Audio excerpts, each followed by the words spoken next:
Code du recouvrement des voies d'exécution annoté et commenté à jour de l'acte uniforme du 17 octobre 2023 et de la jurisprudence par deux éminents juristes Jérémy Wambo et Emmanuel Douglas Fausto, dans le but de mettre à la disposition des hommes et femmes de droit un regard plus clair sur les dispositions de ce nouveau code. L'acte le plus important du dispositif normatif de l'OHADA, c'est le texte qui sécrète le plus de décisions, le plus de contentieux dans nos États. Et donc, il était important que nous puissions saisir la révision au bon pour essayer de donner un certain nombre d'éléments qui peuvent aider les acteurs, les utilisateurs de cette réforme dans les 17 pays de l'OHADA. L'entrée en vigueur du nouveau acte uniforme a fait que nous soyons obligés de reconsidérer certaines analyses pour tenir compte des nouvelles dispositions.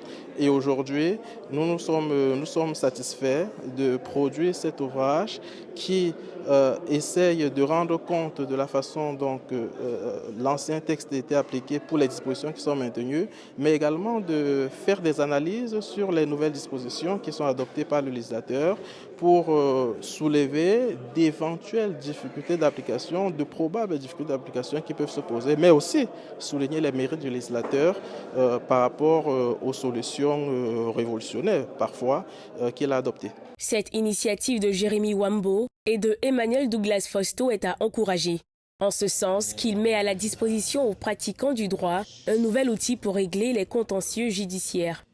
Un avocat cultivé, c'est une chance pour l'état de droit, de sorte qu'il faut espérer qu'il y ait à la suite de ces deux auteurs, d'autres auteurs qui s'adonnent à la même aventure, à la même passion pour notre bonheur à tous. Engagé pour la vulgarisation de la règle de droit et mécène du droit, Secla Law Firm a organisé dans le cadre de ses activités de promotion du droit une dédicace de l'ouvrage de code de recouvrement de maître Jérémy Wambo et de Emmanuel Fausto. Pour l'initiateur, c'est un sacerdoce que de rapprocher le droit des populations. Secla Law Firm, qui est un cabinet d'avocats international africain, c'est tout simplement ce cabinet-là qui pousse un peu plus son engagement au profit de la société. Comment est-ce qu'on le fait? Par habitude, habituellement, qu'est-ce qu'on faisait nous-mêmes? On allait aux côtés des pauvres, de la veuve, de l'orphelin pour les assister en donnant des conseils, de l'assistance judiciaire et tout.